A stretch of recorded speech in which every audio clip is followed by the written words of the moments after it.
Hello everyone, क्या हाल चाल। Once again I welcome you on this amazing session जिसमें हम करने वाले हैं क्लास 12th की बायोलॉजी के लिए एक full length mock test for upcoming SKUAST entrance paper, right.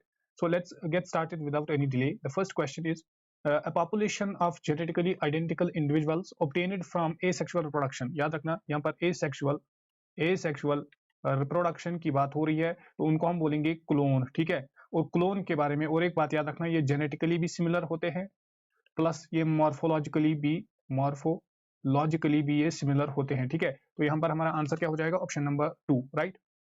Next question is offsets are produced by. Offset जो है ये कैसे प्रोड्यूस होते हैं। पार्थनोकार्पी, ये होता है डेवलपमेंट ऑफ फ्रूट, तो इस वाले ऑप्शन को काटो। इसके बाद पार्थनोजेनेसिस की बात अगर हम करेंगे, parthenogenesis means development of an organism without fertilization, जब फर्टिलाइजेशन ही नहीं होगी, ठीक है। और ऑफसेट्स होते क्या है एग्जैक्टली, अगर हम ऑफसेट्स की बात करेंगे, ये vegetative part of A plant, ठीक है। और ये कब बनते हैं, माइटोसिस से बनते हैं। माइटोसिस क्यों, बिकॉज ये जो डिवीजन है it occurs in the somatic cells, ठीक है। तो यहाँ पर आंसर हो जाएगा option number 2, that's mitotic division. Next is the white kernel of coconut is the part of endosperm. उसको वो क्या होता है, सेलुलर, सॉलिड एंड सेलुलर और सेमी लिक्विड। वो होता है सॉलिड एंड सेलुलर, ठीक है ना। फ्री न्यूक्लियर एंडोस्पर्म हम उसी को बोलते हैं, सॉलिड एंड सेलुलर होता है। Option number 3 will be the right answer. Next is perisperm differs from endosperm. Perisperm और एंडोस्पर्म में क्या डिफरेंस होती है, ये क्वेश्चन हमने प्रीवियस वाले सेशन में भी किया है। याद रखना, let me change the pen, okay. याद रखना जो पेरिस्पर्म होता है ये डिप्लॉयड कंडीशन में होता है, एंड जो एंडोस्पर्म होता है, एंडोस्पर्म अगर की हम बात करेंगे तो एंडोस्पर्म 3n कंडीशन में होता है, दैट मींस ट्राइपोलॉइड होता है। यहाँ पर हमें बताना है पेरिस्पर्म डिफर्स, पेरिस्पर्म का कैरेक्टर यहाँ पर बताना है। तो perisperm being diploid in the nature it differs from the endosperm structure, right? Next is question number 5. It says progesterone is secreted by। Progesterone को सेक्रेट कौन करता है इनमें से। थायराइड की बात करेंगे, ये क्या, थायराइड की बात करेंगे, थायराइड क्या सेक्रेट करता है, थायरॉक्सिन, ठीक है। टेस्टीज एंड्रोजेंस को सेक्रेट करते हैं, एंड थाइमोसिन्स को सेक्रेट करता है, ठीक है। तो सारे ऑप्शंस को काटो, यहाँ पर बचा corpus luteum is responsible for the secretion of progesterone, right. Corpus luteum, option number 1 will be the right answer. Next is question number 6, growth and maturation of Graafian follicle is controlled by. जो maturation होती है and growth होती है Graafian follicle की, वो उसको control कौन करता है। फर्स्ट थिंग यहाँ पर अगर आपने यहाँ पर ग्रोथ वर्ड देखा तो ग्रोथ हार्मोन को यहाँ पर सिलेक्ट नहीं करना, ठीक है। ग्रोथ हार्मोन को हम पहले ही काट लेंगे। हमारे पास बचे दो option. First one is follicle stimulating hormone and luteinizing hormone, and option number 4 is adrenocorticotrophic hormone and luteinizing hormone. याद रखना, अगर हम ग्रोथ एंड मैचुरेशन की बात करेंगे एक ग्राफियन फॉलिकल की, वो कब होती है, फॉलिकुलर फेज में होती है, ठीक है। और इसी फेज में जो प्राइमरी फॉलिकल होता है, जो पीएफ होता है, प्राइमरी फॉलिकल होता है, वो कन्वर्ट होता है into the fully mature Graafian follicle, ठीक है। और यहाँ पर किसका इन्फ्लुएंस रहता है, पेट्यूटरी हार्मोन्स का इन्फ्लुएंस रहता है, पेट्यूटरी हार्मोन्स का इन्फ्लुएंस रहता है। लाइक मैं अगर यहाँ पर बात करूंगा follicle stimulating hormone and luteinizing hormones की, right. And apart from this, in addition to this, यहाँ पर ओवेरियन हार्मोन्स भी काम करते हैं, ओवेरियन हार्मोन्स भी यहाँ पर काम करते हैं। हो सकता है ये क्वेश्चन अब आए, तो उसमें कौन कौन आता है, एस्ट्रोजन आता है, प्लस उसके साथ साथ प्रोजेस्टेरॉन आता है, ठीक है। लेकिन फिलहाल के लिए इस क्वेश्चन के लिए हमारा आंसर हो जाएगा follicle stimulating hormone and luteinizing hormone, option number 1। Next is question number 7। It says which is wrong about oogenesis। oogenesis को कंसिडर करके यहाँ पर बताइए इनमें से रॉन्ग कौन है। अनइक्वल डिवीजन, ये तो करेक्ट है। ग्रोथ फेज, हाँ ये भी होता है। फॉर्मेशन ऑफ पोलर बॉडीज, वो भी होती है। इक्वल मियोटिक डिवीजन, नो, ये इक्वल नहीं होते हैं, अनइक्वल होते हैं। Unequal meiotic divisions take place, ठीक है। तो हमारा आंसर क्या हो जाएगा, option number 4, that is equal meiotic division. यहाँ पर हमें रॉन्ग को फाइंड आउट करना था। Next is question number 8। Question number 8 से which of the following is not a male accessory gland. इनमें से मेल एसेसरी ग्लैंड कौन सा वाला नहीं है। सेमाइनल वेसिकल होते हैं, एम्प्यूला ये नहीं होता है, ये पार्ट ऑफ ओविडक्ट होता है, पार्ट ऑफ ओविडक्ट्स होता है, ठीक है। तो ये फीमेल्स में पाया जाएगा, ये फीमेल्स में पाया जाएगा। प्रोस्टेट मेल में होता है एंड बल्बोयूरेथ्रल ग्लैंड होता है, ठीक है। तो option number 2 will be the correct answer for this particular question. Next is Question number 9, and it says which contraceptive device makes uterus unsuitable for implantation? Uterus को unsuitable कौन बनाएगा? Hormone releasing contraceptive, ठीक है, hormone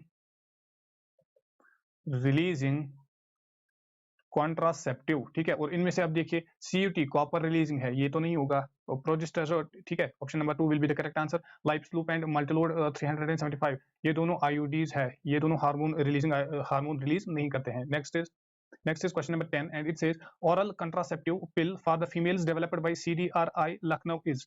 oral contraceptive pill जो CDRI Lucknow पे develop की गई थी, वो कौन ही सहेली है, ठीक है। और इसके लिए याद रखना और एक पॉइंट, ये नॉन स्टीरॉयडल होती है, नॉन स्टीरॉयडल पिल होती है, plus once a week pill होती है, वंस अ वीक पिल होती है, ठीक है। तो option number 1। Next is question number 11, and it says medical termination of pregnancy, यहाँ पर फुल फॉर्म भी याद रखना, MTP। It's considered safe up to how many weeks of pregnancy. जो मेडिकल टर्मिनेशन अगर प्रेगनेंसी की करनी होगी तो कितने वीक्स के अंदर करनी होगी? तो 12, यहाँ पर याद रखना 12 वीक्स तक ये सेफ होता है, ठीक है। और इसी को हम बोलते हैं फर्स्ट ट्राइमेस्टर, ठीक है। तो यहाँ पर वीक्स की बात हो रही है तो 12 वीक्स आएगा, ठीक है। अगर यहाँ पर ट्राइमेस्टर्स की बात आएगी तो फर्स्ट ट्राइमेस्टर हम बोलेंगे, ठीक है, फर्स्ट 12 वीक्स तक, right. Next is question number 12, and it says which chromosome set is found in male grasshopper. Grasshopper में क्या होता है? ग्रासहोपर की जो फीमेल होती है उसमें 2 एक्स क्रोमोसोम्स होते हैं, ठीक है। और जो मेल होता है उसमें सिंगल एक्स क्रोमोसोम होता है और दूसरा वाला नहीं होता है, वहां पर हम 0 लिखते हैं, ठीक है। तो only x, option number 2 will be the correct answer. जब यहाँ पर याद रखना, जब यहाँ पर अगर 2 एक्स क्रोमोसोम होंगे तो ये फीमेल होगी, और अगर एक ही एक्स क्रोमोसोम होगा प्रेजेंट तो वो मेल कहलाएगा, option number 2। Next question is question number 13, and it says lack of independent assortment between two genes A and B would be due to। lack of independent assortment कब आएगी?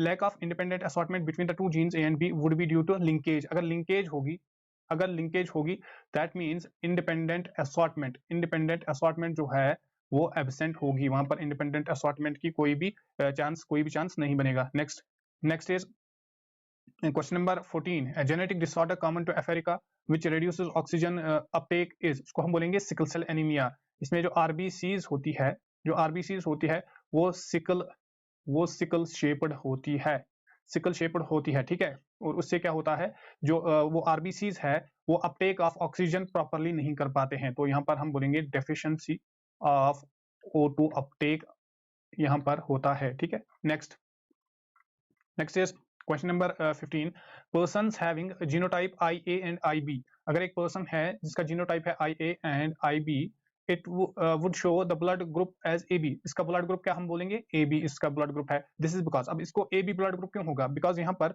जो A है and B है, इन दोनों ने अपने आप को एक्सप्रेस किया है, ठीक है। तो इसको हम बोलेंगे कोडोमिनेंस। ये ऐसे भी क्वेश्चन आता है कि इनमें से कौन सी एग्जांपल है कोडोमिनेंस की, वहां पर आता है ABO ब्लड ग्रुप, ठीक है। इसमें AB यहाँ पर पाया जाता है, दैट मींस AB अपने आप को एक्सप्रेस करता है एंड BB अपने आप को एक्सप्रेस कर पाता है, राइट। क्या हो जाएगा आंसर यहाँ पर? Option number 2, that's codominance. Next is question number 16. It says distance between the genes and percentage of the recombination shows। यहाँ पर डायरेक्ट रिलेशन होती है, ठीक है, इनवर्स रिलेशन नहीं बताना। जितनी ज्यादा डिस्टेंस होगी उतनी ही ज्यादा रिकम्बिनेशन की पॉसिबिलिटी होती है, ठीक है। तो यहाँ पर recombination percentage is directly proportional to distance, ये बात याद रखना। Next is the length of one coil of DNA is. जो DNA है इसकी एक कॉइल की लेंथ क्या होगी? 3.4 नैनोमीटर्स।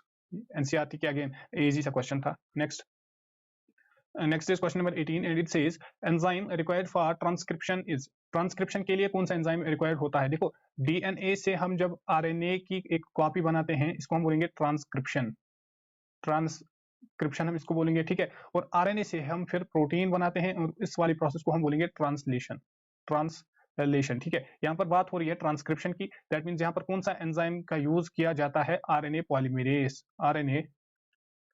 पॉलीमरेज का यूज यहाँ पर किया जाता है। ऑप्शन नंबर 2 यहाँ पर हमारा करेक्ट आंसर बन जाएगा। Next, starting and stopping codons are. Starting अगर हम इनमें से देखेंगे तो AUG है, AUG मिथ्योनिन, ये है स्टार्टिंग कोडान, ठीक है। और स्टॉपिंग की बात करेंगे, स्टॉपिंग कौन सा है, UGA वाला जो है, ये हमारा यहाँ पर स्टॉपिंग कोडान बन जाएगा, ठीक है।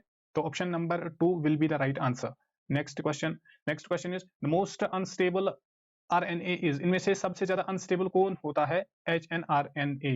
इसको हम बोलेंगे heterogeneous nuclear RNA, option number 4, right. Next is RNA polymerase third transcribes, जो RNA पॉलीमरेज थर्ड है ये किसको ट्रांसक्राइब करेगा, याद रखना, पॉलीमरेज थर्ड जो है ये ट्रांसक्राइब करता है स्मॉल अनट्रांसलेटेड RNAs को। मैं यहाँ पर बात करूंगा 5S राइबोसोमल RNA है, RNA है, और इसी के साथ साथ tRNA है, ट्रांसफर RNAs है, ठीक है। इनको ये ट्रांसक्राइब करेगा। दैट मीन्स यहाँ पर हमारा ऑप्शन नंबर 1 मैच हो रहा है, tRNA, ट्रांसफर RNA, राइट।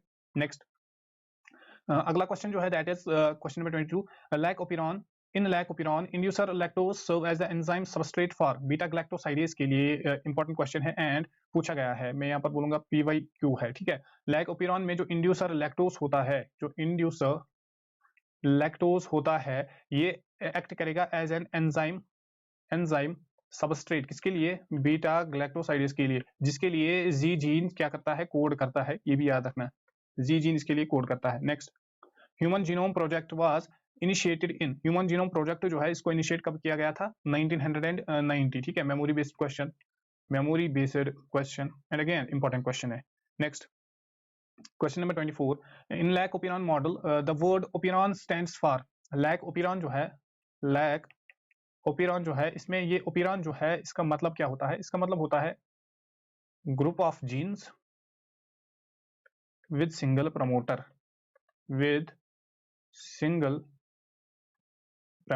ठीक है। ऑप्शन नंबर 3 यहाँ पर करेक्ट आंसर बन जाएगा। नेक्स्ट पे चलिए। Next is question number 25, expressed sequence tags ETESTs refer to, expressed sequence tags हम किनको बोलते हैं, ESTs जो है ये हम बोलते हैं उन जीन्स को, genes that are expressed as RNA, ठीक है। वो जीन्स जो एक्सप्रेस किए जाते हैं एज RNA, उन्हीं को हम बोलते हैं expressed sequence tags, that means option number 1। Next is Russian scientist who proposed the theory of origin of life, यहाँ पर देखो रशियन की बात हो रही है, तो रशियन साइंटिस्ट कौन था, ओपेरिन जो थे, ये रशियन साइंटिस्ट थे जिन्होंने क्या दी, theory of origin of life, right. यहाँ तक क्लियर है।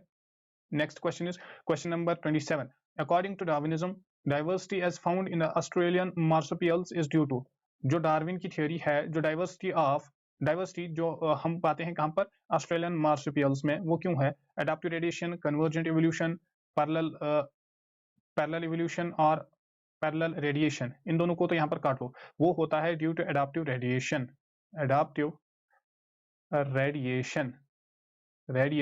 और इसको मैं बोलूंगा डाइवर्जेंट इवोल्यूशन। बेसिकली क्या होता है, जब उनको डिफरेंट हैबिटाट मिला, ठीक है, तो उन्होंने अपनी डेवलपमेंट डिफरेंट की, उसी को हम बोलेंगे एडाप्टिव रेडिएशन और डाइवर्जेंट इवोल्यूशन, ठीक है। वो अपने एक ही मेन कैरेक्टर से डाइवर्ज हो गए, ठीक। नेक्स्ट, तो यहाँ पर आंसर हो जाएगा ऑप्शन नंबर 1। नेक्स्ट क्वेश्चन जो है that is an important evidence in favour of organic evolution is the occurrence of, इनमें से हमें बताना है important evidence in favour of organic evolution, homologous and analogous नहीं आते हैं, homologous and vestigial organs, homologous and vestigial organs जो है they serve the important evidence in favour of organic evolution, तो आंसर हो जाएगा option number 2, homologous and vestigial organs. Next is question number 29, embryological support for the evolution was disproved by, जो embryological support है evolution का, उसको disprove किसने किया गया, उसमें ऑब्जेक्शन किसने लाई, कार्ल अर्नेस्ट वन बियर, ठीक है। एम्ब्रियोलॉजिकल सपोर्ट जो था for the evolution, it was proposed by Ernst Haeckel, ये याद रखना, ये क्वेश्चन यहाँ पर बन सकता है प्रपोज्ड, ठीक है। और इसने ये किस बेस पे किया था, based upon the observations of certain features during the embryonic stage, जो कॉमन होते हैं to all the vertebrates, right, ठीक है। तो इसको फिर ऑब्जेक्ट किसने किया, इसको फिर रिजेक्ट किसने किया, Karl Ernst von Baer, and propose किसने किया था, ये किसने बनाया था, अर्नेस्ट हैकल ने, ठीक है। Next is question number 30 says the disease chikungunya is transmitted through, ये ट्रांसमिट कैसे होती है चिकनगुनिया, ठीक है, Aedes mosquito is responsible for chikungunya, ठीक है, तो ऑप्शन नंबर 2 को हम यहाँ पर मार्क करेंगे। Next is question number 31, antibodies present in the colostrum which protect the newborn from the certain diseases is of, जो एंटीबॉडीज कोलेस्ट्रम में प्रेजेंट होती है, व्हाट इज कोलेस्ट्रम? कोलेस्ट्रम होता है milk at early stages, earlier stage, जो पहले पहले दूध होता है उसको हम बोलते हैं कोलेस्ट्रम, ठीक है, उसमें कौन सी एंटीबॉडीज होती है? एंटीबॉडी ए उसमें प्रेजेंट होती है, जो एक इन्फेंट को या हम बोलेंगे न्यूबॉर्न को बचाते हैं from different types of diseases, और हम बोलेंगे उनका इम्यून सिस्टम जो है उसको स्ट्रांग बनाते हैं, ठीक है, IgA will be the correct answer. Next यहाँ पर याद रखना IgE, this is responsible for allergic reactions के लिए IgE रेस्पॉन्सिबल होता है। Next is question number 32, it says smack is a drug obtained from, smack को हम ऑब्टेन कहां से करते हैं? स्मैक जो है ये ओपियोइड्स में आता है, पॉइंट नंबर 1 ये आप यहाँ पर याद रखना। तो लीव्स ऑफ कैनाबिस सटाइवा, इसको यहाँ पर एलिमिनेट कीजिए, क्योंकि यहाँ पर कैनाबिनॉइड्स हम ऑब्टेन करते हैं, ठीक है। इसके अलावा फ्रूट्स ऑफ एरिथ्रोजाइलम, इससे हम क्या करते हैं? एक्सट्रैक्ट करते हैं, इससे हम एक्सट्रैक्ट करते हैं कोकेन को एक्सट्रैक्ट करते हैं, तो इसको भी काटो। जो स्मैक होता है इसको हम लेटेक्स ऑफ पेपावर सोमनिफेरम से क्या करते हैं? लेटेक्स ऑफ पेपावर सोमनिफेरम, इसको हम बोलते हैं पॉपी प्लांट, इससे हम इसको एक्सट्रैक्ट करते हैं, एक्सट्रैक्टेड, ठीक है, तो option number 1 will be the right answer. Next question is the chemical test that is used in diagnosis of typhoid fever जो होता है, टाइफाइड फीवर जब भी आता है तो उसको डायग्नोस करने के लिए कौन सा टेस्ट हम यूज करते हैं? विडाल टेस्ट, ठीक है। अगर हम पर एलाइसा की बात करेंगे, that means enzyme linked immunosorbent assay, तो एड्स के लिए इसको यूज किया जाता है। ESR आपके सिलेबस में नहीं है, आपने कभी नहीं पढ़ा होगा। PCR पॉलीमरेज चेन रिएक्शन, इसको याद रखना, amplification of DNA, amplification of DNA, ठीक है, तो यहाँ पर हमारा आंसर क्या हो जाएगा? Option number 4 Widal test, right. Next question is question number 34, it says variety of bhindi resistant to yellow mosaic virus is, भिंडी की यहाँ पर वैरायटी हमें बतानी है जो कि रेजिस्टेंट है येलो मोज़ेक वायरस की। हेमिगिरी क्या है? वीट की है, ठीक है, वीट की है। पोसा गौरव मस्टर्ड की है। प्रभाकांत्री ये होगी भिंडी की, ठीक है, भिंडी की कौन सी होगी? प्रभानी क्रांति, ठीक है, ऑप्शन नंबर 3। नेक्स्ट यहाँ पर है क्वेश्चन नंबर 35। क्वेश्चन नंबर 35 क्या बोल रहा है? Which tissue of the plant shows totipotency? First thing is that what is totipotency? Totipotency क्या होती है? ये होती है ability of a cell to develop in a new plant, एक सेल की एबिलिटी ताकि वो डेवलप हो जाए एक न्यू प्लांट में, उसको हम बोलेंगे टोटिपोटेंसी, ठीक है। अब ये टोटिपोटेंसी, ये एबिलिटी किन सेल्स में पाई जाती है ये हमें यहाँ पर बताना है। तो टोटिपोटेंसी पाई जाएगी पैरेन्काइमा सेल्स में, पैरेन्काइमेटस सेल्स, ठीक है, पैरेन्काइमा सेल्स, यहाँ पर लिविंग सेल्स होती है। इसके अलावा ये स्टोरेज में भी हेल्प करती है, ठीक है, option number 4 will be the right answer. Next is question number 36, it says baculovirus parasite, baculovirus किन के अगेंस्ट काम करते हैं? These act the pathogens for insects, ये बात याद रखना। जो बैक्यूलोवायरस है ये एक लार्ज ग्रुप ऑफ वायरसेस होता है जो पैथोजेनिक होते हैं, लाइक आर्थ्रोपोड्स की मैं बात करूंगा, आर्थ्रोपोड्स के लिए ये पैथोजेनिक होते हैं, और प्राइमरीली अगर हम इनकी बात करेंगे तो ये पर्टिकुलरली इंसेक्ट्स के लिए पैथोजेनिक होते हैं। किस ऑर्डर में? लेपिडोप्टेरा, एनसीईआरटी में ये ऑर्डर का नेम मेंशन है, तो ये इंपॉर्टेंट बन जाता है, ठीक है।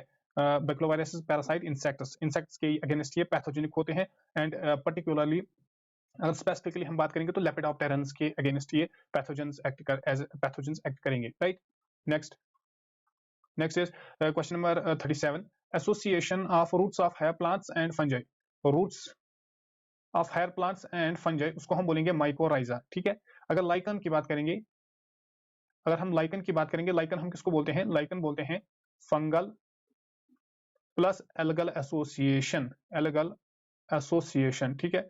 मॉस और इनको तो छोड़ो ही आप यहाँ पर, तो यहाँ पर आंसर बन जाएगा ऑप्शन नंबर 2, दैट्स माइकोराइजा। यहाँ पर ब्रायोफाइट्स की कोई भी प्रोबेबिलिटी नहीं है आंसर आने होने की, right. Next question number 38, spooling is, spooling किसको बोलते हैं? स्पोलिंग बोलते हैं कलेक्शन ऑफ आइसोलेटेड डीएनए। जब डीएनए को हम आइसोलेट करते हैं, राइट, तो आफ्टर दैट जो प्रोसेस होती है, जब हम उसको कलेक्ट करते हैं तो उसी को हम बोलेंगे स्पूलिंग, राइट। एनसीईआरटी से डायरेक्ट क्वेश्चन है, इंपॉर्टेंट है, ठीक है। Next question is question number 39. It says while isolating DNA from bacteria, which of the following enzymes is not used? देखो जब डीएनए को हमें एक्सट्रैक्ट करना होगा तो हम डीऑक्सोराइबो न्यूक्लियस को यूज नहीं कर पाएंगे, राइट। तो ऑप्शन नंबर 3 यहाँ पर करेक्ट आंसर हो जाएगा। हाउएवर अगर हम लाइसोजाइम को भी यूज कर सकते हैं, राइबो न्यूक्लियस को भी यूज कर सकते हैं, प्रोटीएज को भी यूज हम कर सकते हैं, लेकिन जब हमें डीएनए को ही एक्सट्रैक्ट करना है तो डीऑक्सोराइबो न्यूक्लियस को हम यहाँ पर यूज नहीं करेंगे। Next is question number 40, ADA deficiency results in, ADA deficiency से क्या होता है? जो इम्यून सिस्टम होता है, जो इम्यून सिस्टम होता है वो क्या होता है? रिटार्ड होता है, राइट। तो वो यहाँ पर inability of the immune system to function normally, option number 3 यहाँ पर हमारा करेक्ट आंसर बन जाएगा, ठीक है। ये इम्यून सिस्टम को बेसिकली इम्यून सिस्टम को ये सप्रेस करता है और इसके लिए फिर जीन थेरेपी का यूज किया जाता है, राइट। जीन थेरेपी 1990 में पहली 4 ईयर चाइल्ड को दिया गया था। एनसीईआरटी की लाइंस है, ठीक है। Option number 3 for this particular question will be the right answer. Next, maximum number of existing transgenic animals are of, जो maximum number of transgenic animals है वो है ऑफ माइस, ठीक है। तो बिकॉज जब भी हम कोई ट्रांसजेनिक प्रोडक्ट बनाते हैं, ट्रांसजेनिक प्रोडक्ट की जब भी फॉर्मेशन होती है तो उसको पहले ट्राई किया जाता है किस पे? माइस पे, ठीक है। तो माइस यहाँ पर करेक्ट आंसर हो जाएगा। Maximum number of transgenic animals है माइस के। Next question number 42, natural selection operates at the level of, natural selection किस लेवल पे ऑपरेट होती है? तो यहाँ पर इंडिविजुअल लेवल पे नेचुरल सिलेक्शन ऑपरेट हो जाएगी, बिकॉज नेचुरल सिलेक्शन बोलती क्या है? Nature selects the fittest person, nature selects the fittest person, ठीक है, fittest person to live, right. तो यहाँ पर option number 1 will be more appropriate. However कई जगह पे आपको मिलेगा कि पॉपुलेशन भी इसका करेक्ट आंसर है, लेकिन more appropriate will be option number 1, that's individual level. Next is question number 43. A plant which lives on another plant but does not take food or anything from the host plant, तो उसको क्या बोलेंगे? अगर वो ना ही food लेता है ना ही कुछ भी लेता है उस दूसरे प्लांट से, तो उसको हम बोलेंगे एपिफाइट, उसको हम बोलेंगे एपिफाइट। एंड एपिफाइट का मतलब क्या होता है? Above the plant, above the plant. जब ये प्लांट के ऊपर रहेगा, अगर ये प्लांट के अंदर रहता तो फिर हम इसको बोलते हैं एंडोफाइट। एंडोफाइट, होस्ट और पैरासाइट को हम यहाँ पर एलिमिनेट करेंगे, बिकॉज यहाँ पर बेनिफिट और हार्म की दो कंडीशंस यहाँ पर अराइज होती है, ठीक है। तो यहाँ पर या तो एंडोफाइट हो सकता था या तो एपिफाइट हो सकता था, लेकिन क्वेश्चन में बोला गया है कि lives on another plant, that means epiphyte होने वाला है यहाँ पर, ठीक है। Next question is question number 44. It says upright pyramid of number is absent in, upright pyramid of number जो है ये absent किस में होगा इनमें से? देखो upright pyramid की अगर हम बात करेंगे तो जो ट्री, याद रखना, जो ट्री इकोसिस्टम होता है, जो pyramid ऑफ नंबर होता है, pyramid ऑफ नंबर जो होता है ये इसमें इन्वर्टेड होता है, बिकॉज जो नंबर और मैं बोलूंगा जो बायोमास होता है एट द प्रोड्यूसर लेवल वो मिनिमम होता है। तो इसमें हमें बताना है कि ट्री इकोसिस्टम कौन सा है? Forest, that means option number 2 should be the right answer. Next is question number 45. It says which of the ecological pyramids is generally inverted, इनमें से कौन सा इकोलॉजिकल पिरामिड है जो जनरली इन्वर्टेड होता है? Pyramid of number in grassland, no, ये upright होता है। Pyramid of energy, always upright, always upright, चाहे हम किसी भी इकोसिस्टम की बात करेंगे ये ऑलवेज अपराइट होगा। पिरामिड ऑफ एनर्जी ये भी यहाँ पर इंपॉर्टेंट है। Pyramid of biomass in forest, no. Pyramid of biomass in sea, ठीक है। किसी भी एक्वेटिक बॉडी की अगर हम बात करेंगे तो उसमें जो पिरामिड ऑफ बायोमास होगा वो इन्वर्टेड होगा, तो option number 4 will be the right answer. Next, okay, so these were the top 45 questions from whole class 12th biology. I hope आप सबको वीडियो पसंद आई होगी, और अगर आपको रियली में वीडियो पसंद आई तो वीडियो को लाइक करें और चैनल को भी जरूर सब्सक्राइब करें। हम मिलेंगे नेक्स्ट वीडियो में, तब तक के लिए ओके बाय।